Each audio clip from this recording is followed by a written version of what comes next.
What's up, everybody? It's your boy, Theme NYC. Welcome to another episode of Movies, Music, Martial Arts. And, we're working as we go, making a little bit of adjustments, getting adapted to this whole YouTube thing. So, I welcome any positive, creative comments. Just to help this channel grow. I appreciate your feedback. Thank you. I guess today we'll start off with I recently saw the movie The Joker. So The Joker, starring Joaquin Phoenix. I wasn't rushing out to theaters to see it, but we got a chance to see it, and I treated it as a standalone drama. I wouldn't call it action, more of a serious tone drama about the Joker's origin. The director that did The Hangover, Todd Phillips, I believe his name is. I think he wrote and directed, and he did a good job. I thought it was a pretty good movie. It was really dark. It was set in the 80s, I believe the early 80s. It had a great cast. I think that Joaquin Phoenix did an exceptional job. It's very reflective of today's society, like how a lot of people deal with, drug addiction, with depression, with anxiety, and I think he really captured that role to a T. You could really believe him as you see him like just turning towards the dark side, like his descent into madness. He did a great role. I really like Joaquin Phoenix. I'm a huge fan of the Gladiator movie with Russell Crowe. I loved him in that movie too. But it's a great origin story. I thought it did it just broke $1 billion at the box office. They're saying that it's the most profitable comic book movie.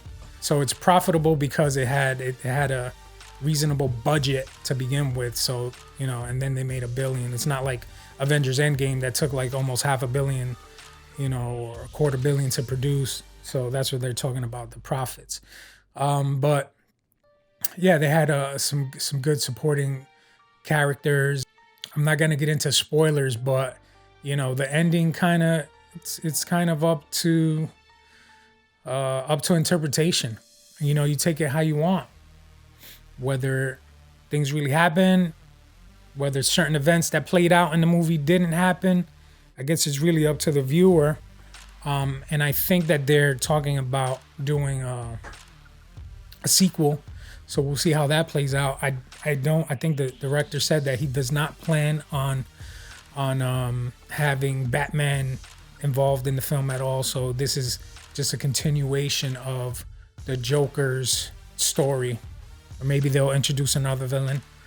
Who knows? But overall, I give it 4 out of 5 popcorns.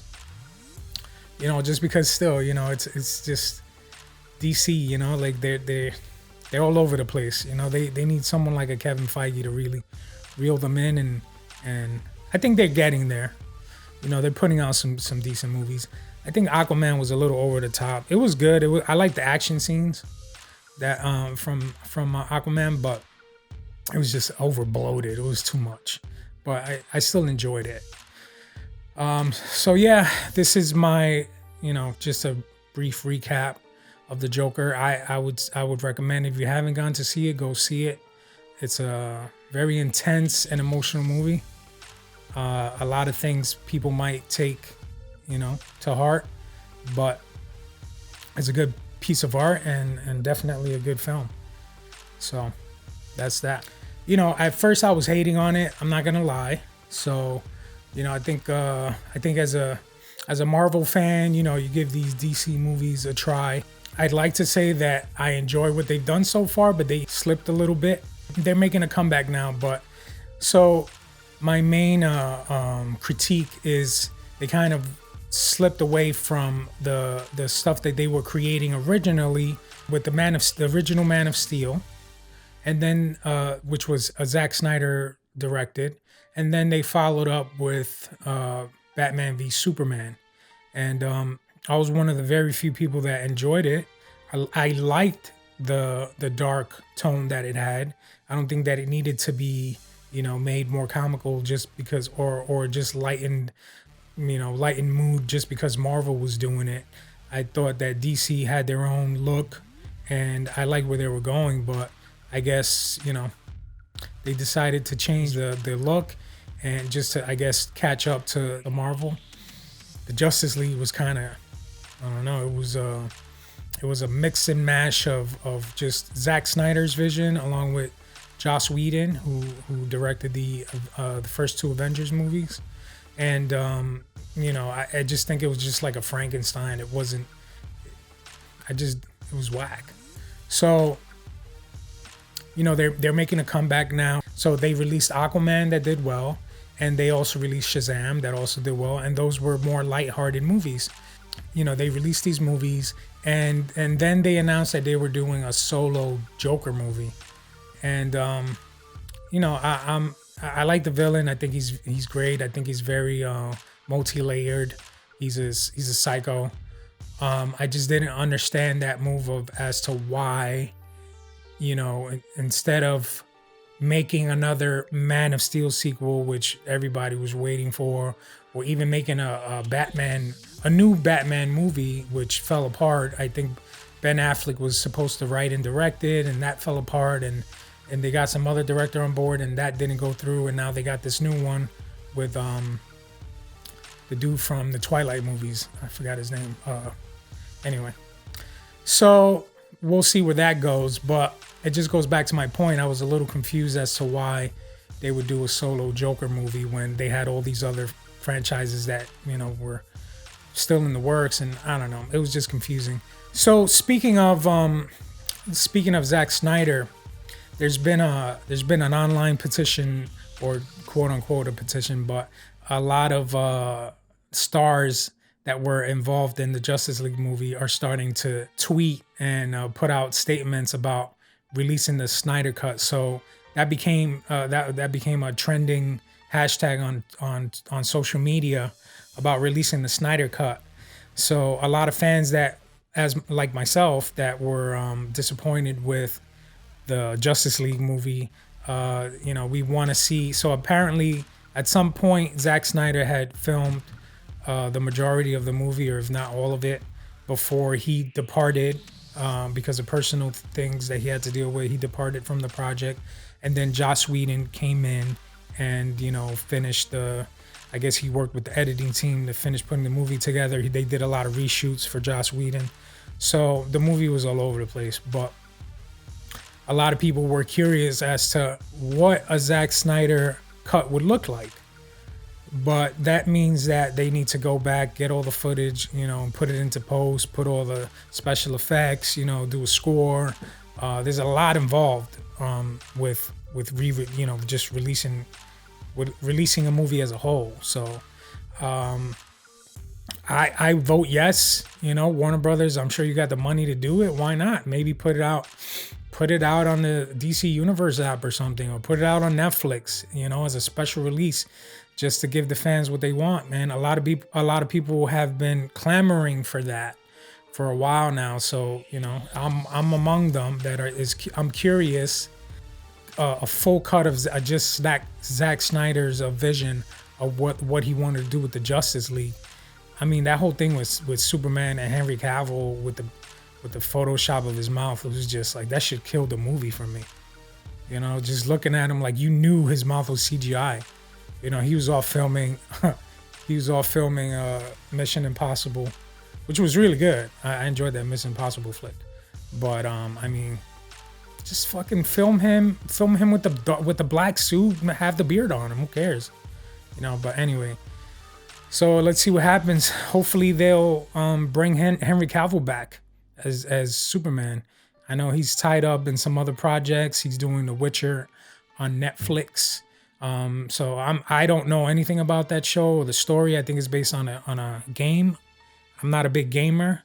But it looks interesting. It looks very mystical, Lord of the Rings type of thing. So I'm definitely down to check it out when it comes out on Netflix. And speaking of that, just a little side note, a lot of people are like, oh, now that Disney Plus is out, I'm going to cancel Netflix. I'm going to cancel this. I'm going to cancel that. Like, stop being fucking cheap. You know what I mean? Like, it's not even that much. It's not that serious. You know, cable bill comes out to like $150-$200. You know what I mean? Like I don't even have cable. I don't feel like I need it. I'm not a channel surfer, so I just stick to the program that I like. You know, I got me some Netflix, some Hulu, some now Disney Plus, some Amazon Prime. All that shit put together. Oh, and don't forget ESPN Plus to watch some UFC fights. But all that shit put together is like a tiny fraction of what you're gonna pay for cable. So just think of it that way, Stick to the shows that you like, or the programs or whatever, or the movies you like, and just pick and choose. But you don't have to sacrifice Netflix just so you can have Disney Plus. Disney Plus is like $7. You pay like $12, $15 for a drink when you go out on the weekends. So think of it that way. You know what I mean? That's my whole little side comment on the Zack Snyder thing. I hope he comes back to maybe work in the future with Warner Brothers in DC, maybe work on a new project. But I would be curious to see what the Zack Snyder cut. Maybe it's wishful thinking. Maybe they'll never release it. But if people speak up, if all us movie nerds speak up, maybe they'll do it. You never know. So that's that. So something else that I wanted to get into was The Mandalorian. Speaking of Disney Plus. So The Mandalorian is a series based on the ancient bounty hunters from the Star Wars lore. Now, I'll give my disclaimer. I am not a huge nerd when it comes to like Star Wars lore and a lot of all these side stories that come out of it. I have a couple of friends that are really into it, that keep me updated and give me details and everything. And maybe, hopefully soon I'll get my boy on a call, and we could talk about it in further detail. But until then, the show has released the first 2 episodes. They're gonna release one episode every Friday. They're gonna release a new episode. But so far, so good. I'm really enjoying it. I like what they're doing with the show. I like the cast. They haven't revealed. Well, they got the main dude. They got Pedro Pascal playing the voice of the Mandalorian, the lead character, the bounty hunter. He's got people hiring him, looking for bounties, bringing them back. He's trying to make a living. I guess the look and the image is based off the Boba Fett and the Jango Fett characters, but then I'm from the original Star Wars movies. But then I'm hearing that they weren't Mandalorians. Somebody, if you want to comment on that and just clarify that, whether they are Boba Fett and Jango Fett, if they are Mandalorians, I'm not sure. So this show is based on his character, and the very first episode, man. What a way to set it off. You get some gun battles, some no lightsabers. I was gonna say lightsabers. There's no Jedis in this, not yet at least. I don't know, but he's badass. You know what I mean? And at the end of the episode, he gets into it with this droid. They get into this big OK Corral kind of gunfight, and then they find this asset, quote unquote, which was his target that they had to bring in, and it turns out to be a really adorable little baby Yoda. Well, everybody's calling it Baby Yoda, even though it's not Yoda, or I'm 90% sure it's not Yoda, unless there's some clone shit going on that we don't know about. But anyway, character looks exactly like Yoda as a baby, so everybody's calling it Baby Yoda.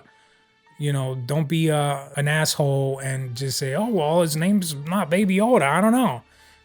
We're calling him Baby Yoda, okay? Deal with it. So anyway, so he gets into it with a bunch of these different characters. He meets this one character that befriends him and helps him, voiced by Nick Nolte. We got Carl Weathers, Apollo Creed. They actually show clips of Gina Carano, but they haven't shown her yet in the series. Maybe she'll be in the next episode. We don't know who she is yet. But Gina Carano is an ex-MMA fighter. That's how I know about her. She's been in a few movies. She was in Deadpool. She was in the first Deadpool. She was the one at the end that was fighting him. The one that did the superhero landing that he was joking about. So I look forward to seeing her. Pedro Pascal, I enjoyed him in Narcos. He's a great character. They haven't shown him take off his helmet yet, But I think eventually, because they say that the Mandalorian aren't like part of their culture is to always wear their helmet, to never take it off. And so he hasn't taken it off yet. So this guy's getting, I guess he's getting paid millions of dollars just to fucking voice this guy that's probably another dude in the suit. But I don't give a shit. You know, get that money, bruh. The Mandalorian, Baby Yoda. I can't wait to see what's coming up next. You know, where this story goes. The Imperial general that hired him. You know, what's the deal with him? You know, there's got to be something, some plot twist going on there. I'm pretty sure there's going to be some betrayal at some point. They're going to try to take Baby Yoda from him, and I think that that's what this season might be, you know, leading into him protecting him and seeing where this goes. But I don't think they're stupid enough to kill off that character, because everybody loves Baby Yoda, and if they do something to Baby Yoda, we riot. All right, so so that's it with the Mandalorian. Stay tuned. Please don't forget to like and subscribe. Every little bit helps. Just a click of a button. That's all you have to do. You know, if you want to drop a comment, show some love, go ahead. And we'll be right back with the next one soon. Peace.